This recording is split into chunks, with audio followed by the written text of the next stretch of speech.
Good morning everyone. Welcome to PW only IAS. दोस्तों, बात करें अगर हम आज के द हिंदू फ्रंट पेज की, तो आप यहाँ पे नोटिस कर पाओगे कि इजराइल के द्वारा गाजा स्ट्रिप के ऊपर अटैक किया गया, जिसमें कम से कम 51 लोगों के मारे जाने की खबर है। तो दोस्तों, अगर हम बात करें इस इजराइल और हमास कॉन्फ्लिक्ट की, तो यहाँ पर टोटल 52,000 से भी ज़्यादा लोग मारे जा चुके हैं। तो अपने आप में डेथ टोल बहुत बड़ा नंबर हमें यहाँ पे देखने को मिल रहा है। देखो, इसी तरह से आप लोग नोटिस कर पाओगे कि इंडिया और पाकिस्तान के बीच में भी रिश्ते बहुत ही लो मोड के ऊपर आज के समय चल रहे हैं। एंड उसका रीजन आप जानते ही होंगे। और प्रधानमंत्री जी ने बोला भी है कि जो पहलगाम कल्प्रिट्स हैं, उनके ऊपर हम दुनिया में वो कहीं पर भी हों, उनको हम ढूंढेंगे और उनको मार गिराएंगे, उनको हार्शेस्ट रिस्पॉन्स दिया जाएगा। ऐसा हमारे प्रधानमंत्री जी का कहना है। Plus at the same time India definitely तैयारी भी कर रहा है अगर किसी भी तरह का कुछ एक्शन यहाँ पे पाकिस्तान के द्वारा लिया जाता है। Plus at the same time Pakistan भी अनप्रोवोक्ड फायरिंग कर रहा है। एंड आप नोटिस कर पाओगे कि लगातार तीसरा दिन ऐसा है जब कहीं ना कहीं सीज फायर वायलेशन हमें एलओसी के क्रॉस देखने को मिल रहे हैं। दोस्तों, डेट है आज की 28 अप्रैल 2025 एंड आप सभी का स्वागत है आज के प्रीलिम बूस्टर न्यूज डिस्कशन में। स्टार्ट करने से पहले मैं आपको बता दूं कि अगर आपको इस सेशन की पीडीएफ चाहिए, तो आप मेरे Telegram channel Rishabh Sharma sir PW यहाँ पर जाकर इसकी पीडीएफ को डाउनलोड कर सकते हैं। दोस्तों, आगे बढ़ने से पहले मैं आप सबको बता दूं कि हमारी टीम के द्वारा जो सिविल सर्विस डे सेलिब्रेट किया जा रहा है, उसके ऑफर्स एक्सटेंड कर दिए गए हैं टिल 29 ऑफ अप्रैल। तो हमारे जितने भी यूपीएससी कोर्सेज हैं, उनके ऊपर आपको अप टू 80% ऑफ देखने को मिल जाएगा। तो मैंने सारे कोर्सेज के जो लिंक्स हैं नीचे डिस्क्रिप्शन के अंदर दे दिए हैं, वहां पर जाकर आप इन कोर्सेज के अंदर एनरोल कर सकते हैं। पहला जो टॉपिक हमें डिस्कस करना है वो इंडिया पाकिस्तान के कॉन्टेक्स्ट में ही है, and that is regarding INS Surat and exercise आक्रमण। अब अगर मैं बात करूं दोस्तों आईएनएस सूरत की, तो आप नोटिस कर पाओगे ये है आपका आईएनएस सूरत, राइट। ये दरअसल में एक next generation Visakhapatnam class stealth guided missile destroyer है। ठीक है। अब इसको बनाया गया है मजागांव डॉक शिपयार्ड लिमिटेड मुंबई के द्वारा, और ये भारत का प्रेस्टिजियस प्रोजेक्ट 15B का ही एक हिस्सा है। बेसिकली 2011 में इसको लॉन्च किया गया था ताकि चार आपके अलग अलग guided missile destroyer, that is INS Visakhapatnam, INS Mormugao, INS Imphal, INS Surat, ताकि ये बनाए जा पाए। तो दरअसल में अभी यहाँ पे जो हम बात कर रहे हैं ना, वो आईएनएस सूरत की बात कर रहे हैं। पर इसकी बात पता क्यों हो रही है? क्योंकि आईएनएस सूरत के थ्रू हमने एक मिसाइल डिस्ट्रॉयर का यहाँ पे मिसाइल का टेस्ट किया है। एक मिसाइल यहाँ पे हमने यहाँ पे लॉन्च करी है इसको आईएनएस सूरत के थ्रू। अब ये जो मिसाइल है, दरअसल में इसका नाम ना बराक 8 मिसाइल भी इसको हम बोलते हैं, या फिर इसको medium range surface to air missile हमने यहाँ पे अभी रिसेंटली लॉन्च करी है। इससे एनिमी का एयरक्राफ्ट, मिसाइल, ड्रोन्स जो कहीं ना कहीं 70 किलोमीटर की रेंज में होंगे, उनको ये अच्छे से डिस्ट्रॉय कर पाएगा। इसको बनाया गया है बाय डीआरडीओ और साथ ही साथ इसराइल एरोस्पेस इंडस्ट्रीज के द्वारा। और इसमें आप BrahMos supersonic cruise missile long range precision strike के लिए भी आप इस्तेमाल कर पाओगे। तो आप यहाँ पे नोटिस कर पाओगे कि अलग अलग तरह के जो भी आपके एरियल थ्रेट्स हमें देखने को मिलते हैं, उनको एक तरह से खत्म करना वो हमारे लिए यहाँ पे मदद करेगा। साथ में ही आईएनएस सूरत स्टेल्थ डिजाइन है, यानी कि इसको डिटेक्ट करना काफी मुश्किल होता है। रडार क्रॉस सेक्शन एक तरह से रिड्यूस हो जाता है, एंड डिटेक्शन काफी मुश्किल यहाँ पे इस केस में देखने को मिल जाएगा। तो भारत ना आईएनएस सूरत का अंदर ये जो मिसाइल का टेस्ट किया गया, इससे कहीं ना कहीं पाकिस्तान को एक संदेश जा रहा है, एक डेटरेंस का हम एक सिग्नल यहाँ पे डेफिनेटली भेज रहे हैं।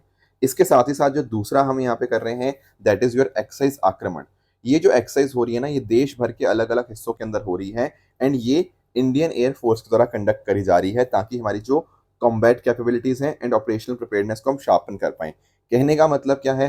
कहने का मतलब ये है कि अगर मान लीजिए हमें इलेक्ट्रॉनिक वॉरफेयर हमें करनी पड़ती है, या फिर हम अपने नाइट ऑपरेशन, जो रात के समय ऑपरेशंस होते हैं, उनको बूस्ट करना चाहते हैं, कम हाइट के ऊपर इसको हम बोलते हैं लो एल्टीट्यूड बॉम्बिंग, अगर हम वो करना चाह रहे हैं, तो उसके लिए हम ये एक्सरसाइज यहाँ पे परफॉर्म कर रहे हैं, ताकि हम अच्छे से रेडी हो पाए चीज़ों के लिए।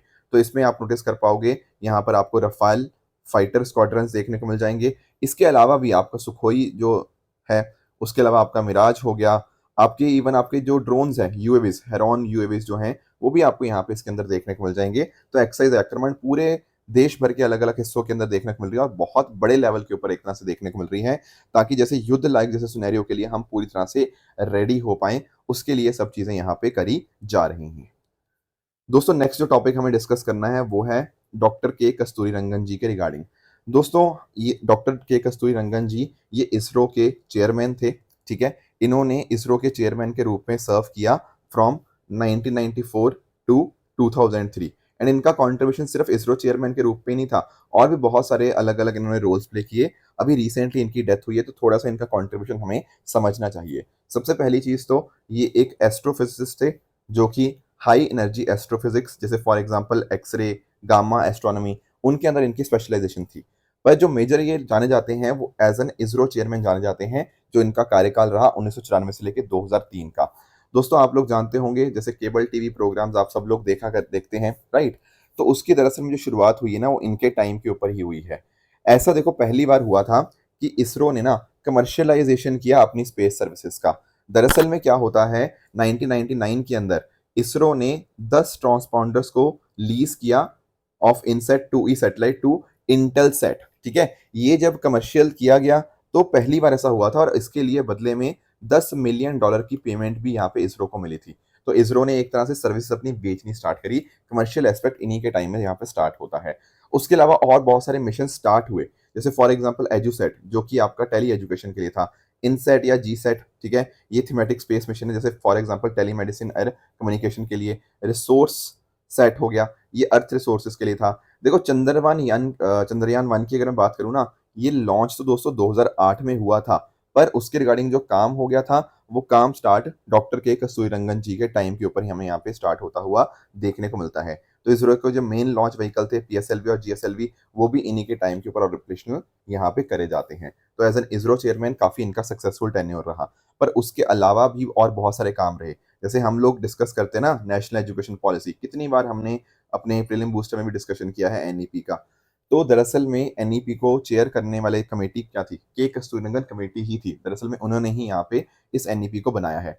इसके अलावा जब आप इन्वायरमेंट पढ़ते हो तो आई एम वेरी श्योर आप लोग पढ़ते होंगे वेस्टर्न घाट्स के बारे में। वेस्टर्न घाट्स की जब हम बात करते हैं, आप दो कमेटीज पढ़ते हो। एक होती है गार्डगिल कमेटी, राइट। जब मैं बात करता हूँ ना गार्डगिल कमेटी ने बहुत ज्यादा इन्वायरमेंट के ऊपर फोकस किया। एंड लगभग मोर देन 60% जो आपका वेस्टर्न घाट वाला हिस्सा था, उन्होंने बोला कि इसको हमें इन्वायरमेंट सेंसिटिव जोन की तरह यहाँ पे डिक्लेयर करना चाहिए। यहाँ पर बहुत सारे लोग नाराज हुए गार्डगिल कमेटी से, क्योंकि इन्वायरमेंट के ऊपर इतना ज़्यादा फोकस दे दिया गया था कि इकोनॉमी को एक तरह से नज़रअंदाज कर दिया गया।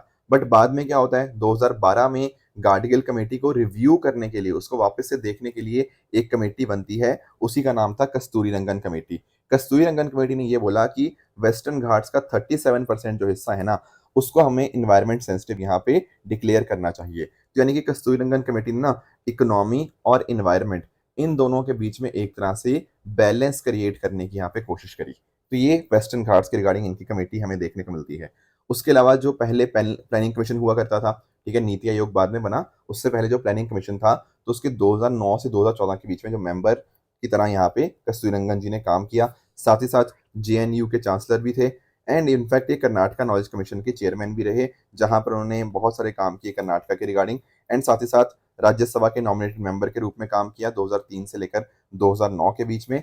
And space commission and secretary to government of India भी यहाँ पे ये रहे हैं। तो ये कुछ बातें थी जो आपको पता होनी चाहिए। बाकी लास्टली इनको नेशनल अवार्ड्स मिले हैं, जैसे कि आपका पद्मश्री, पद्म भूषण एंड पद्म भूषण। तो ये सारी बातें हमने डॉक्टर के कस्तूरीरंगन जी के बारे में जानने की कोशिश करी। अगले टॉपिक पे दोस्तों आते हैं, दैट इज एआई किरण। अब इसको अंडरस्टैंड करते हैं। रिसेंटली इस पर्टिकुलर इनिशिएटिव को यहाँ पे लॉन्च किया गया। देखो एआई तो हम सब लोग समझते हैं सर, आर्टिफिशियल इंटेलिजेंस की बात हो रही है। और कई बार हो सकता है आपने किरण इनिशिएटिव भी सुना हो। किरण क्या यहाँ पे बात पता क्या है, यहाँ पर बात है महिलाओं के रिगार्डिंग। तो अगर आप इन दोनों शब्दों को जोड़ देंगे ना, आपको कहीं ना कहीं अपना जवाब मिल जाएगा कि ये काम करता क्या होगा एआई किरण। एआई किरण यहाँ पे कोशिश ये करता है कि जो वुमेन लीडर्स हैं आर्टिफिशियल इंटेलिजेंस और मशीन लर्निंग के अंदर, उनको रिकॉग्नाइज किया जाए, उनको नर्चर एंड ग्रो किया जाए, उनको आगे बढ़ने के अंदर यहाँ पे हम मदद करें। और यहाँ पर 3 अलग अलग एंटिटीज सामने आई हैं। एक है आपका office of principal scientific advisor. पहला तो काम ये है। अब इसका काम पता क्या रहेगा office of principal scientific advisor का, इनका एक प्लेटफॉर्म है जिसका नाम है Manthan platform. Manthan platform office of principal scientific advisor ने ही यहाँ पे उनके द्वारा बनाया गया है, जो कहीं ना कहीं कोशिश ये करता है कि कैसे इंडस्ट्रीज के बीच में, आपकी सरकारी संस्थान, आर एंड डी, इन सब के बीच में कोलैबोरेशन किया जा पाए। तो जो एआई किरण इनिशिएटिव होगा, ये भी इसी प्लेटफॉर्म के ऊपर काम करेगा, जिसको office of principal scientific advisor के द्वारा बनाया गया है। इसके अलावा अगर हम बात करें ना, तो यहाँ पर वेरिक्स ये भी एक कंपनी है, ठीक है, इनका भी यहाँ पे रोल रहेगा। इनका रोल क्या रहेगा? इनका रोल ये रहेगा कि जो कहीं ना कहीं महिलाएं यहाँ पर इस पर्टिकुलर प्रोग्राम का पार्ट बनेंगी, उनको वेरीफाई करना, उनके क्रेडेंशियल्स वगैरह देखना, वो सारी चीज़ें डिजिटली वेरीफाई करी जाएंगी बाय वेरिक्स। इसके अलावा अगर मैं बात करूँ ना, यहाँ पर इंक वुमेन फाउंडेशन भी हमें यहाँ पे देखने को मिलती है। दरअसल में जो जो इंक वुमेन फाउंडेशन है ना, इसकी कोशिश यही रहती है कि जो महिलाओं की अलग अलग स्टोरीज हैं वो दुनिया तक पहुंचे, उनके क्या क्या चैलेंजेस हैं वो पहुंचे। एआई के अंदर भी क्या महिलाएं चैलेंजेस फेस करती हैं वो भी दुनिया तक पहुंचने चाहिए, उसके लिए यहाँ पे प्लेटफॉर्म प्रोवाइड करती हैं। तो दरअसल में यहाँ पर एआई किरण के अंदर एक फंड रेजिंग ड्राइव करवाया जाएगा बाया इंक वुमेन फाउंडेशन। तो $3 मिलियन के आसपास यहाँ पे पैसे रेज करने की कोशिश करी जाएगी from corporate VC partners and government organisation. तो इस तरह से office of principal scientific adviser, वेरिक्स एंड इंक वन फाउंडेशन यहाँ पर इस पर्टिकुलर इनिशिएटिव को यहाँ पे लीड कर रहे हैं। तो इस तरह से 250 से ज़्यादा जो प्रोमिनेंट महिलाएं होंगी एआई के अंदर, उनको यहाँ पे हम लाएंगे, वो इसके पार्टिसिपेंट होंगी। एंड अकॉर्डिंगली हम कोशिश ये करेंगे कि जो एल्गोरिथम्स का बायस हमें कहीं ना कहीं देखने को मिलता है ना, उसको हम खत्म कर पाएं। एंड ऐसे एआई सिस्टम हम यहाँ पे डेवलप कर पाएं जो अपने आप में ऑल इनकम्पासिंग हो, इंक्लूसिव हो, ठीक है, महिलाओं का भी उसमें ध्यान रखा जाए, तो डेफिनेटली ये हेल्प करेगा। और ये जो प्रोग्राम होगा ये women in AI from Indian diaspora across the globe, उनके लिए भी यहाँ पे काम होगा। यानी कि अगर कोई भारतीय महिला है पर इंडिया से बाहर रह रही हैं, ठीक है, तो उनके लिए भी ये चीज़ एप्लीकेबल रहेगी, ठीक है। और इसका रीजन भी आप नोटिस कर पाओगे, एक ना बीसीजी जो आपका रिपोर्ट है, बीसीजी रिपोर्ट के अंदर ये मेंशन किया गया था कि महिलाओं की अगर हम बात करें ना, तो जेन एआई रोल्स के अंदर केवल और केवल 33% महिलाएं हैं जूनियर लेवल के ऊपर, और सीनियर लेवल के ऊपर केवल 19% महिलाएं हैं। तो एआई की फील्ड में महिलाएं बहुत ही ज़्यादा कम हैं। एंड अगर हम बात करें हेड या डायरेक्टर लेवल की, तो 65% ज़्यादा मेल प्रोफेशनल्स हैं एज कम्पेयर टू फीमेल्स। तो ये कहीं ना कहीं दिखाता है कि किस तरह से एआई के रिगार्डिंग जो हमारे पास पोजीशंस हैं उनके ऊपर महिलाओं की संख्या बहुत बहुत कम है। तो उसी को बढ़ाने के अंदर हमारा ये जो इनिशिएटिव है एआई किरण, वो डेफिनेटली हेल्प करेगा। अगले टॉपिक पे आते हैं, दैट इज अक्षवी डिजिटल वॉलेट। अब अक्षवी के पहले एक बार फुल फॉर्म अंडरस्टैंड करो, दैट इज आपदा क्षति विवरण। आपदा होता है सर डिजास्टर, क्षति होता है कि क्या डैमेज हुआ, विवरण का मतलब होता है डिस्क्रिप्शन। तो इसका मतलब यही हुआ डिजास्टर डैमेज डिस्क्रिप्शन। अब एक्चुअली ना कई बार डिजास्टर आता है कोई भी, चाहे अर्थक्वेक आ गया, चाहे फ्लड आ गया, anything, it might be anything. अब आप नोटिस करते हो यार, हमें ना कभी ढंग से पता नहीं लगता कि लोगों के ऊपर उसका कितना इम्पैक्ट हुआ, यानी कि कितना लॉस हुआ, चाहे वो लोगों की जिंदगी के ऊपर हो या फिर कहीं ना कहीं इकोनॉमिक लॉस हो गया, कुछ प्रॉपर्टी लॉस हो गया। ये सब चीज़ें कहीं ना कहीं हमें पूरी तरह से पता करना कई बार दिक्कत आती है। तो हमने सोचा क्यों ना हम एक तरह से ना हम सेल्फ रिपोर्टिंग का प्रावधान कर दें। सेल्फ रिपोर्टिंग मतलब लोग खुद बताएंगे कि यार मेरा कितना ज़्यादा लॉस हुआ है इस पर्टिकुलर इंसिडेंट के अंदर। तो ये हमने एक प्लेटफॉर्म या कह लो एक वॉलेट कह लो हमने बनाया है। दरअसल में ना जैसे आप लोग अपने डॉक्यूमेंट्स वगैरह सेव कर लेते हो डिजी लॉकर के अंदर, उसी तरह से यहाँ पर हम यहाँ पे अक्षवी डिजिटल वॉलेट के अंदर भी ना पूरा का पूरा हम यहाँ पे डेटा डाल पाएंगे विद रिगार्ड्स टू कि कितना हमें यहाँ पे लॉस हुआ है फ्रॉम अ पर्टिकुलर डिजास्टर। तो इससे एक फायदा क्या होगा अगर हमें पता लग गया डेटा का? देखो इससे ना हमें पहली बात तो क्रेडिबल रिकॉर्ड मिल पाएगा कितना कितना लॉस हुआ। जैसे फॉर एग्जांपल ना गांव के क्षेत्रों में हमें कई बार नहीं पता लगता कि कितना नुकसान हुआ है गांव को, या फिर क्लाइमेट चेंज की वजह से कितना नुकसान वहां पे हुआ है। तो वो डेटा हमारे पास प्रॉपर आ पाएगा। अब डेटा प्रॉपर आ पाएगा, कहीं ना कहीं कल को हमें किसी एजेंसीज को या कोई एनजीओ भी हो सकती हैं या सरकार को उनकी मदद करनी हो, तो दे विल नो कि कौन इफेक्ट हुआ है, कितना इफेक्ट हुआ है, क्या लॉस हुआ है उन चीज़ों का, ठीक है। तो गवर्नमेंट एजेंसीज के पास भी हाइपर लोकल डेटा होगा। फिर आगे जाके जो हम डिजास्टर प्रिपेयर्डनेस के लिए काम करेंगे ना, या फिर हमें रिकवरी या रेजिलियंस प्लान्स बनाने होंगे, उन प्लान्स बनाने के अंदर हमें ये अक्षवी डिजिटल वॉलेट के थ्रू जो डेटा कलेक्ट हुआ है उसमें ये हेल्प करेगा। अब कई बार ना लोगों के दिमाग में एक डाउट आता है कि सर लोग तो फिर ऐसा भी कह सकते हैं कि मान लो उनका लॉस हुआ है 10,000 का और वो कह दें कि हमारा तो 50,000 का लॉस हुआ है। ऐसा भी तो हो सकता है कि लोग खुद अगर अपना लॉस बताएं तो वो बोल देंगे हमारा ज़्यादा लॉस हुआ है। देखो यहाँ पर भी ऐसा सोचा गया कि हो सकता है ऐसा हो, पर जो बाद में डेटा कलेक्ट किया गया उसको वेरीफाई किया गया ना, ऐसा बताया गया कि मोर देन 98% लोग ऐसे थे जिन्होंने अपने डेटा को बिल्कुल सही मायने में, मतलब सही उन्होंने बिल्कुल बताया था जो पायलट प्रोग्राम यहाँ पे चला था। तो ऐसा नहीं है कि लोग बहुत ज़्यादा उनको इन्फ्लेट करते हैं, बहुत ही कम लोग ऐसे हैं, बट ज़्यादातर 98% से भी ज़्यादा ऐसे हाउस होल्ड है जिन्होंने बिल्कुल एक्यूरेट डेटा यहाँ पे हमें प्रोवाइड किया है। तो ये जो पर्टिकुलर डिजिटल वॉलेट है ये seeds India that is sustainable environment and ecological development society द्वारा डेवलप किया गया है। एंड कोशिश ये है कि 1 साल के अंदर ये जो पर्टिकुलर इनिशिएटिव है, ये 10 लाख घरों तक यहाँ पे पहुँच जाए, 1 मिलियन हाउसहोल्ड्स तक। तो ये यहाँ पे इसका फोकस है अक्षवी डिजिटल वॉलेट का। अगले टॉपिक पे दोस्तों आते हैं, that is heavy metal pollution के बारे में अंडरस्टैंड करने की कोशिश करते हैं। सबसे पहली चीज़ कि आखिर ये हैवी मेटल कंटामिनेशन होता क्या है? दोस्तों हैवी मेटल्स के नाम आप देख पाओगे, कैडमियम, लेड, आर्सेनिक, निकल, मरकरी, क्रोमियम, कोबाल्ट। ये कुछ इंपॉर्टेंट आपको हैवी मेटल्स आपको देखने को मिल जाते हैं। अब कई बार पता क्या होता है, मिट्टी के अंदर इनकी नंबर्स बहुत ज़्यादा हो जाते हैं। इनका एक सर्टेन लेवल तक तो ठीक है, पर उस सेफ लेवल के बियॉन्ड जब जाते हैं ना, तब कहीं न कहीं हम बोलते हैं कि मिट्टी के अंदर हैवी मेटल कंटामिनेशन हो चुकी है। अब इसके कई बार तो देखो नेचुरल कारण होते हैं, पर ज़्यादातर इसके पीछे के कारण होते हैं आपकी ह्यूमन एक्टिविटीज़। जैसे फॉर एग्ज़ाम्पल अगर मान लीजिए आपने बहुत ज़्यादा फर्टिलाइज़र वगैरह डाल दिए, वो सब कहीं न कहीं कारण बन सकते हैं। और क्योंकि ये हैवी मेटल्स हैं, ठीक है, ये लंबे समय तक आपके रहते हैं, मतलब they do not degrade over time, long lasting होते हैं, इस वजह से कहीं न कहीं कई-कई सदियों तक यहाँ पे इनका इम्पैक्ट हमें देखने को मिल सकता है। मैं आपको ना थोड़ा इनके सोर्सेज़ की तरफ लेके चलता हूँ, जैसे कैडमियम की अगर हम बात करें, तो फर्टिलाइज़र्स के मिसयूज़ की वजह से, इंडस्ट्रियल वेस्ट आप डंप करोगे, माइनिंग करोगे, उससे कहीं न कहीं कैडमियम हमें देखने को मिल जाएगा एंड इस वजह से क्रॉप यील्ड कम हो जाती है। अगर इंसान उस खाने को खाएगा, किडनी डैमेज हो गया, बोन डिज़ीज़ हो सकता है। इसके साथ ही साथ आर्सेनिक की बात करें, तो ये ग्राउंड वाटर इरिगेशन हो गया, माइनिंग, पेस्टिसाइड से आर्सेनिक हमें देखने को मिलता है एंड इससे इंसान के ऊपर फूड पॉइजनिंग हो सकती है, कैंसर हो सकता है, क्रॉप प्रोडक्टिविटी कम हो जाएगी। लेड जो होता है वो इंडस्ट्रियल डिस्चार्ज से या व्हीकल एमिशन से होता है एंड इससे भी न्यूरोलॉजिकल डिसऑर्डर्स हो सकते हैं। निकल की बात करें तो मेटलर्जिकल इंडस्ट्री से हो गया, ठीक है, एंड इससे भी कहीं न कहीं प्लांट टॉक्सिसिटी बढ़ सकती है। क्रोमियम हो गया, डाइज़ हो गया, टैनरीज़, पेंट इंडस्ट्रीज़, इससे कहीं न कहीं हमें देखने को मिलता है and that may result in liver and lung damage या सीड जर्मिनेशन को रोकता है उस प्रोसेस को। एंड लास्टली कोबाल्ट की बात करें तो ये माइनिंग ऑपरेशन से हमें बढ़ता हुआ देखने को मिलता है एंड इससे क्या होता है, डीएनए डैमेज या फूड क्रॉप्स का आपका कंटामिनेशन हमें देखने को मिल जाएगा। तो जब इतने सारे समस्याएं हैं तो दुनिया में अलग अलग जगह पे काम हो रहा है। जैसे फॉर एग्जांपल चाइना और यूरोपियन यूनियन कहीं ना कहीं डेफिनेटली नेशनल सर्विस कर रहे हैं कि कहाँ कहाँ पे सॉइल कंटामिनेशन है। यूएन एजेंसीज भी इसके लिए काम कर रही हैं। इंटरनेशनल कोलैबोरेशन भी यहाँ पे डेटा कलेक्ट करने के लिए यहाँ पे किया जा रहा है ताकि ये चीज़ें करी जा पाएँ। और भारत ने भी अलग-अलग चीज़ें करी हुई हैं। जैसे फॉर एग्ज़ाम्पल मतलब इंडिया भी कहीं न कहीं फाइटो रेमिडिएशन को यहाँ पे इस्तेमाल कर रहा है। फाइटो रेमिडिएशन क्या है? ऐसे प्लांट्स को लगाया जाए जो कहीं न कहीं हैवी मेटल को अब्ज़ॉर्ब कर पाएँ।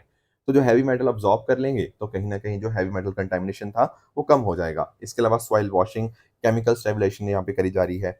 और भी स्टेप्स यहाँ पे लिए जा सकते हैं, जैसे फॉर एग्ज़ाम्पल हम ना हमारे मैंने जैसे बताया ना कि आपका आर्सेनिक वो पेस्टिसाइड से होता है। तो अगर हमने पेस्टिसाइड के यूसेज को एक तरह से लिमिट लगा दिया, इंडस्ट्रियल डिस्चार्ज पे लिमिट लगा दिया, हैवी मेटल कंटेंट जो फर्टिलाइज़र जिससे कैडमियम हो सकता है, मतलब कैडमियम जिसका मेन रीज़न है, तो ये सब अगर रेगुलेशंस अच्छे से एनफोर्स किए जाएँगे, तो वो हमें मदद करेंगे। सॉइल मॉनिटरिंग प्रोग्राम्स हम यहाँ पे कर सकते हैं। किसानों को कहीं न कहीं इन चीज़ों के बारे में अवेयर करवाया जा सकता है। इसके माध्यम से हम इसको हैवी मेटल कंपटीशन को रोक सकते हैं। अभी हम क्यों डिस्कस कर रहे हैं? क्योंकि एक रिपोर्ट आई है। एक रीसेंट स्टडी पब्लिश हुई साइंस के अंदर, जिसने यहाँ पर ये बताया है कि लगभग 242 million hectare of global agriculture land ऐसी है, जो कहीं न कहीं टॉक्सिक हैवी मेटल से कंटामिनेट हो चुकी है। इससे फूड सिक्योरिटी का खतरा बढ़ता है एंड आपका इकोसिस्टम और पब्लिक हेल्थ भी नेगेटिवली इम्पैक्ट होती है। तो इन्होंने ऐसा नोटिस करने को मिला कि लगभग 14 से 17% एग्रीकल्चर लैंड सेफ लिमिट को एक्सीड करती है कम से कम एक मेटल के लिए। जैसे इसमें आपका सदर्न यूरोप आ गया, middle east, south Asia, southern China, ये सब अलग-अलग चीज़ें कंटामिनेटेड हैं। अब आपके दिमाग में आएगा सर इंडिया का नाम नहीं है, अरे भाई साउथ एशिया बोला ना, तो साउथ एशिया में आपका इंडिया भी इंक्लूड हो चुका है। लगभग 900 मिलियन से 1.4 बिलियन, यानी कि आप कहीं न कहीं ऐसा मान के चलो कि लगभग 100 करोड़ लोग ऐसे हैं, जो कहीं न कहीं इस कंटामिनेशन से इफेक्टेड हमें आज के समय देखने को मिल जाते हैं। सबसे ज़्यादा वाइड स्प्रेड कौन-सा है? दैट इज़ कैडमियम, पर बाकी इसके अलावा निकल, क्रोमियम, आर्सेनिक, कोबाल्ट ये भी काफ़ी हद तक डोमिनेट करते हैं, but most wide spread is cadmium. तो ये कुछ बातें थी जो हमें हैवी मेटल पॉल्यूशन के बारे में पता होनी चाहिए। लास्ट जो हमें टॉपिक डिस्कस करना है वो है आपका वर्ल्ड सोशल रिपोर्ट 2025 के रिगार्डिंग। अब पहली बात तो आप ये अंडरस्टैंड करो कि इस रिपोर्ट को निकाला गया है by UNDESA, united nation department of economic and social fair and साथ ही साथ united nation university, world institute for development economic research, इन दोनों ने मिलकर यहाँ पर इस रिपोर्ट को निकाला है। अब इसमें बताया क्या गया है? इसमें बात हुई है एसडीजीज के रिगार्डिंग, सस्टेनेबल डेवलपमेंट गोल्स के लिए। ये देखो यार 2030 तक हमें एसडीजीज अचीव करने हैं, पर अगर हम बात करें ना तो बहुत सारी समस्याएं पिछले कुछ सालों में देखने को मिली है। जैसे इनइक्वालिटी बढ़ गई है, इकोनॉमिक इनसिक्योरिटी बढ़ गई है, सोशल फ्रेगमेंटेशन हो गया। इसका ना ये जो डेटा है ये आपको मेंस में आपको हेल्प करेगा अपने आंसर को सब्सटेंशिएट करने के अंदर। जैसे अगर हम बात करें तो ऐसा बताया जा रहा है कि 2/3 कंट्रीज के अंदर इनकम इनइक्वालिटी बढ़ गई है। जैसे जो टॉप मोस्ट, जो सबसे अमीर 1% लोग हैं ना, उनके पास जो 95% ग्लोबल पॉपुलेशन है, उससे ज़्यादा उनके पास टोटल वेल्थ है। तो क्लियरली दिखाता है कि इनकम इनइक्वालिटी बहुत बहुत ज़्यादा है। उसके अलावा अगर हम बात करें, लगभग 690 मिलियन पीपल अभी भी एक्सट्रीम पॉवर्टी के अंदर रहते हैं। तो यानी कि 60% of global population economic insecurity face करती है। इसके अलावा अगर हम बात करें, अफ्रीका एंड साउथ एशिया के अंदर जो जॉब है ना, वो कहीं न कहीं इनफॉर्मल एंड इनसिक्योर है। कभी पैसा मिलता है, कभी जॉब मिलती है, कभी नहीं मिलती, तो पता नहीं है कि इनकम कितनी उनकी होगी। इसके साथ ही अगर आप अंडरस्टैंड कर पाओगे, लोगों का सरकारों के अंदर भरोसा कम होता जा रहा है। इसके अलावा व्हाट्सऐप, फेसबुक, सब जगह के ऊपर मिस इन्फॉर्मेशन चल रही है एंड उससे भी लोगों तक प्रॉपर जानकारी पहुंच नहीं पा रही। साथ ही साथ क्लाइमेट डिजास्टर्स फेस करने की संख्या में हर 5 लोग में से एक इंसान ने यहाँ पे क्लाइमेट डिजास्टर फेस किया है 2024 के अंदर। एंड उसी तरह से हर 7 में से एक इंसान ने कुछ कॉन्फ्लिक्ट यहाँ पे फेस किया है 2024 के अंदर, जो क्लियरली दिखाता है कि अगर हम कोई प्रोग्रेस कर भी रहे थे ना, तो कॉन्फ्लिक्ट की वजह से या क्लाइमेट चेंज की वजह से उनके ऊपर नेगेटिव इम्पैक्ट इसका हुआ है। बाकी सोशल प्रोटेक्शन सिस्टम वीक हुए हैं, unfair taxation, under investment public service, ये कहीं न कहीं सारी चीज़ें नेगेटिवली हमें इम्पैक्ट करी हैं। पर हालाँकि ऐसा नहीं है कि सब खराब ही हुआ है, कुछ अच्छा काम भी हुआ है। जैसे 1995 से लेकर अभी तक 100 करोड़ लोगों को एक्सट्रीम पॉवर्टी से बाहर निकाला गया है, जिसने हमें एसडीजी 1 नो पॉवर्टी की तरफ कदम बढ़ाने में हेल्प करी है। बाकी इसके अलावा लिटरेसी इंप्रूव हुई है, लाइफ एक्सपेक्टेंसी, एसेंशियल सर्विस का एक्सेस इंप्रूव हुआ है, ठीक है? सोशल इंक्लूजन प्रोग्रेस हुई है एंड कहीं न कहीं ये जो चैलेंजेस थे, ये सब हम हैं, बट कहीं न कहीं हमने ठीक-ठाक काम भी किया है। तो ऐसा यहाँ पे वर्ल्ड सोशल रिपोर्ट 2025 बताती है। अब दोस्तों आ जाते हैं अपने प्लेसेस इन न्यूज़ की तरफ। आज का आपका जो होमवर्क रहेगा वो 2019 का ये क्वेश्चन रहेगा, जिसका आंसर आप मुझे कमेंट्स में बता सकते हो पढ़ के कि क्या इसका आंसर करेक्ट होगा। एक मैंने आपको होमवर्क दिया था कि साउथ वेस्ट एशिया की कौन-सी ऐसी कंट्री है जो मेडिटेरियन सी को ओपन नहीं होती। देखो, आप लोगों ने ना इज़राइल की बॉर्डरिंग कंट्रीज़ कई बार पढ़ी होंगी। उसमें आपका एक तो जॉर्डन आ जाता है, आपका इजिप्ट आ गया, लेबनान आ गया, इनफैक्ट सीरिया के साथ भी ये गोलन हाइट्स वाला जो हिस्सा है वो टच करता है। पर अगर थोड़ा-सा आप इसको और थोड़ा अंडरस्टैंड करने की कोशिश करोगे, अगर आपको मेडिटेरियन सी की कंट्रीज़ पता है तो डायरेक्टली हो जाएगा।